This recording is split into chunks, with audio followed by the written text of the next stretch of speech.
Hello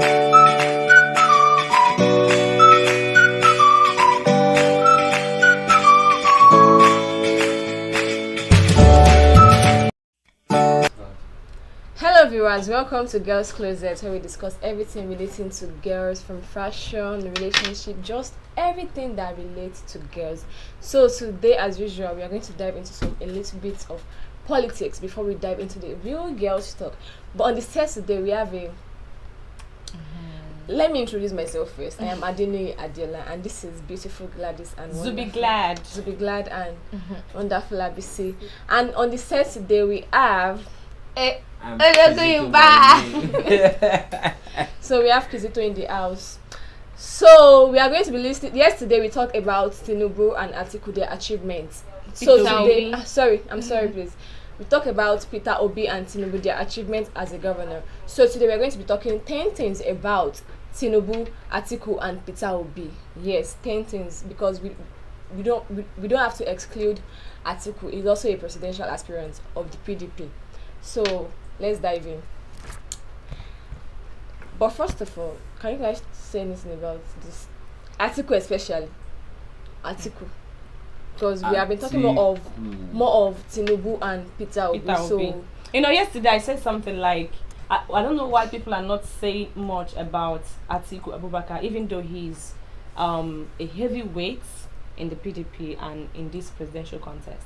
Okay, so far so good. What I can say about Atiku Abubakar is that you all know that he married an Igbo woman, right? So, like, people always say, I don't really know, like, they always say about him that he is not this he's not really tribalistic. I don't know how true that is, being that he married an Igbo woman.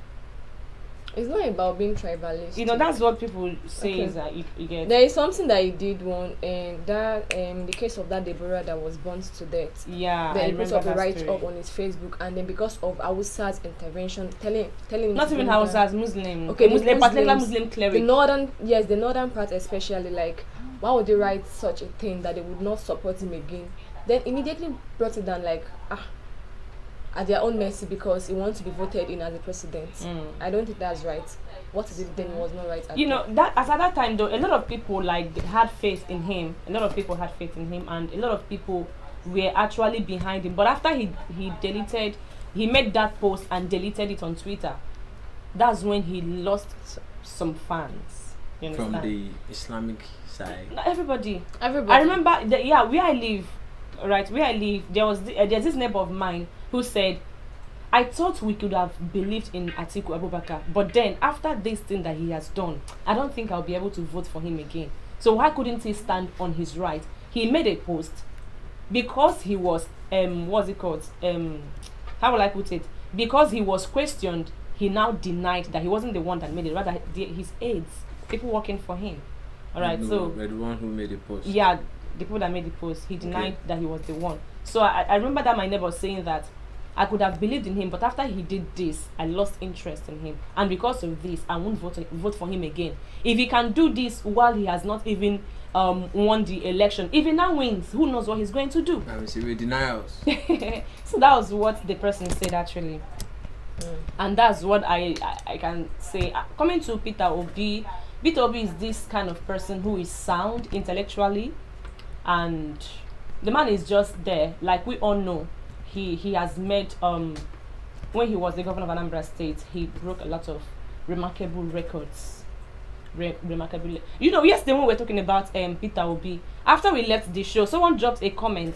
The person said, how come people did not mention that he is the only governor who has governed, and after he was done, he left billions of naira in the in the state coffers. Yes, and that's one of the things I can as well say about Peter Obi. Then coming down to what I can say about Jagaban himself, that's Bola Tinubu. Like our sister here said yesterday, he did a lot of things in Lagos State. There is Lasema today because of Tinubu. Jigibola. He established 5 more general hospitals in Lagos State and all of that. I think that's too. For how many years did he establish 5 more hospitals? That's what we were able to dig out about him. So let's talk about what the 10 things about Atiku and also about Peter Obi and Tinubu. But first of all, let's dive into Atiku because I want us to focus on more on Atiku today. Okay. Yes, so I'm gonna read now.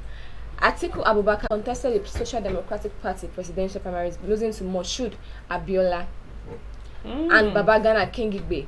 Really? He was the presidential candidate of the Action Congress in the 2007 presidential election, coming in third to Umaru Yar'Adua, may he so rest in peace, of the PDP and Muhammadu Buhari of the ANPP. He contested the presidential ANPP, All Nigerian People's Party. I wish Buhari has remained in the ANPP. He contested the presidential primaries of the People's Democratic Party during the 2011 presidential election, losing out to the incumbent president Goodluck Jonathan. In 2014, he joined the All Progressive Congress ahead of the 2015 presidential election and contested the presidential primary, losing to Muhammadu Buhari.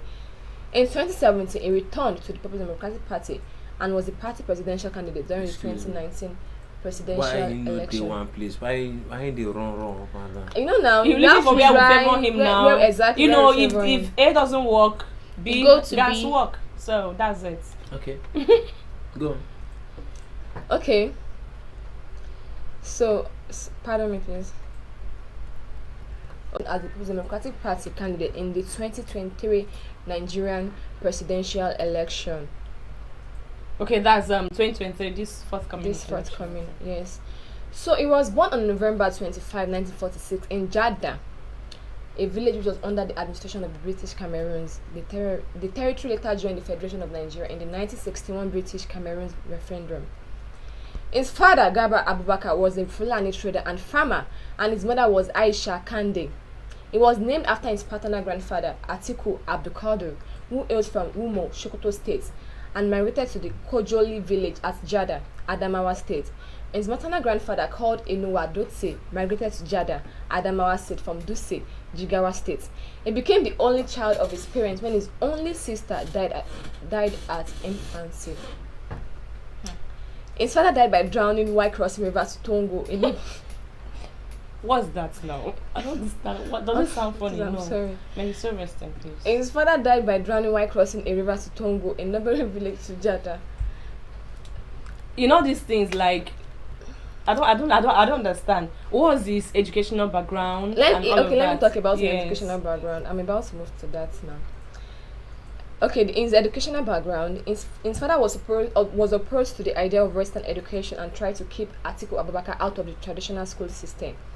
When the government discovered that Abubakar was not attending mandatory schooling, his father spent a few days in jail until Aisha Kander's mother paid the fine.